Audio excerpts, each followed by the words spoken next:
madaxweynaha dalka Turkiga Rajab Tayyip Erdogan ayaa si kulul u cambaareeyay hadal ka soo yeeray dhigiisa wadanka Faransa Emmanuel Macron ka uu ku baaqaya in ciidamada Turkiga laga saaro wadanka Liibiya. sidoo kale waxa uu si kulul uga hadlay mowqifka Mareykanka ee Yurub ee ku saabsan dibadbaxyada ka soconaya wadankaasi Turkiga gaar ahaan arrintii ka dhalatay gudoomiyaha loo magacaabay jaamacadda Bosfor ee magaalada Istanbul. isaga oo tukanayay salaadii Jumcaha kadib mid ka mid ah masaajida Istanbul, Erdogan waxa uu suxufiyiinta u sheegay in ay u muuqato Macron in uusan wax kala soconin arrimaha ka socda wadankaasi Turkiga gaar ahaan arrinta ku saabsan wadanka Liibiya. sidoo kale Erdogan waxa uu si kulul u cambaareeyay mas'uuliyiinta Mareykanka iyo midowga Yurub oo iyagu ka hadlay dhacdooyinkii ugu dambeeyay ee jaamacadda Bosfor, waxaana uu sheegay in dowladda Mareykanka aysan ka xishoonaynin magaca dimuqraadiyad. wixii ka dhacay doorashadii wadankaasi Mareykanka waa in ay eegaan, ayuu yidhi. Cumar Geleg oo afayeen u hadlay xisbiga cadaaladda iyo horumarinta ee wadanka Turkiga waxa uu sheegay warka ka soo yeeray dowladda Mareykanka in uu yahay faragelin arrimaha gudaha ee wadanka Turkiga, taa oo khilaafsan, ayuu yidhi, diblomaasiyadda amaba xiriirka diblomaasiyad ee wadamada adduunka. sidoo kale waxa uu sheegay inuu si kulul uga soo horjeedo hadalladaasi.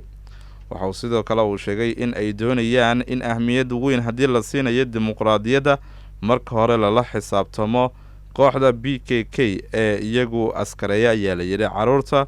sidoo kalena ay wasaaradda arrimaha dibadda ee Mareykanka ay iska indhatirayso.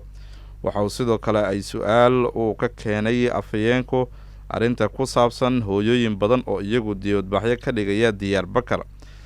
521 maalmood koox hooyooyin ah ayaa waxa ay ku dibadbaxayaan xarunta xisbiga shacabka ee dimuqraadiga ee gobolka Diyarbakar ee wadanka Turkiga. waxa ay dalbanayaan in caruurtoodii laga afduubtay una afduuban kooxda PKK in dib loogu soo celiyo, sida ay sheegtay wakaaladda Anatol. Ned Price, afayeenka wasaaradda arrimaha dibadda ee Mareykanka, ayaa waxa uu carabaabay in ay walaac ay ka qabaan dalkiisa ololaha lagu beegsanayo dadka shacabka ah. sidoo kale waxa uu sheegay in ay ka soo horjeedaan dibadbaxyada ka dhashay gudoomiyaha loo magacaabay jaamacadda Bosfor.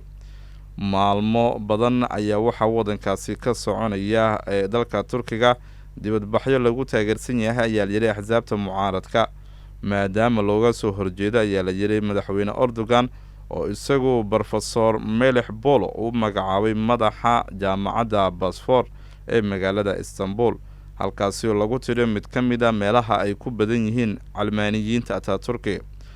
dibadbaxyadaasi ayaa waxaa dhigaya arday iyagu wax ka barata jaamacadaha wadankaasi gaar ahaan jaamacadda Bosfor, waxaana ay si weyn ay u diidan yihiin gudoomiyaha loo soo magacaabay, sida ay sheegtay wakaaladda Anatol. isbedelada dhinaca dastuurka ayaa madaxweynaha jamhuuriyadda dalkaasi Turkiga waxa uu u ogolaanayaa, ayaa la yidhi, in uu magacaabi karo madaxda loo magacaabayo jaamacadaha wadankaasi, balse qaar ka mid ah ardayda iyo sidoo kale macallimiin iyagu wax ka qora jaamacadaha dalkaasi Turkiga ayaa ku tilmaamaya faragelin gudaha ah qaraarka ama go-aanka madaxweynaha wadanka Turkiga Rajab Tayyip Erdogan oo isagu uu qaatay. dibadbaxyada ayaa waxa ay yihiin, ayaa la yidhi, kuwa galaya toddobaadkii saddexaad oo iyagu taageero weyn ka helaya axsaabta mucaaradka, waxaana ay uga soo horjeedaan madaxweynaha dalkaasi Turkiga Rajab Tayyip Erdogan. waxa uu ku magacaabay, ayaa la yidhi, qof si aad ah ugu dhow oo ku jira xisbiga uu hogaamiyo madaxweyne Erdogan, ka oo la sheegayo in uu hogaamin doono jaamacadda Bosfor. dibadbaxyadaasi ayaa waxa ay Turkidu ay soo xusuusinayaan, ayaa la yidhi, sanadkii 2013 markii dibadbaxyo noocan oo kale ah ay ka dhaceen, waxaana go-aan uu ku gaaray, ayaa la yidhi, madaxweynaha wadanka Turkiga Rajab Tayyip Erdogan in dibadbaxyadaasi la xakameeyo. jaamacadda Bosfor waa jaamacad xukuumaddu ay leedahay oo xarunteedu ay tahay magaalada Istanbul, waxaana jirta, ayaa la leeyahay, in kaalinta saddexaad ay ka gashay heerka jaamacadaha wadankaasi Turkiga ka jira sanadkii 2018.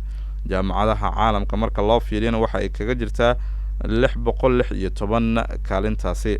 tirada ardayda jaamacaddaasi wax ka barata ayaa gaaraysa 15,000 oo arday, waxaana wax ka dhiga macallimiin gaaraya 700 oo macallimiin. Erdogan ayaa isagu waxa uu wareegto uu ku magacaabo Melih Bolo oo isagu haysta darajada doctora amaba PhD-ga in uu isagu noqon doono qofka hogaaminaya ama madaxa ka noqon doona jaamacadaasi. tallaabadaasi markii la qaaday kadib cara weyn ayaa ka dhalatay oo ardaydu ay ka sameeyeen ilidda hore ee jaamacadda iyo sidoo kale meelo badan oo magaalooyinka amaba meelaha ku dhirirsan magaalada Istanbul. afgembigii fashilmay ee dhacay 15 Juulaay ee 2016 madaxweynaha jamhuuriyadda waxa uu dastuurka uu siinaya hay'adda in guddoomiyaasha jaamacadaha isaga uu magacaabo. weli waxaa soconaya meelo qaar sida warbaahinta ay ku soo waramayso dibadbaxyada ay ardaydu ay dhigayaan ay uga soo horjeedaan arrinta go'aanka madaxweynaha uu ku soo magacaabay guddoomiyaha jaamacadda Oxford. mid ka mid ah ardayda jaamacadda oo bartiisa Twitterka soo dhigay ayaa waxa uu shaacu ka qaaday in ay dadaal waliba ay ku bixin doonaan sidii loo aamusin lahaa dhalinyarada iyagu ka soo horjeeda in la magacaabo madaxda jaamacadaha.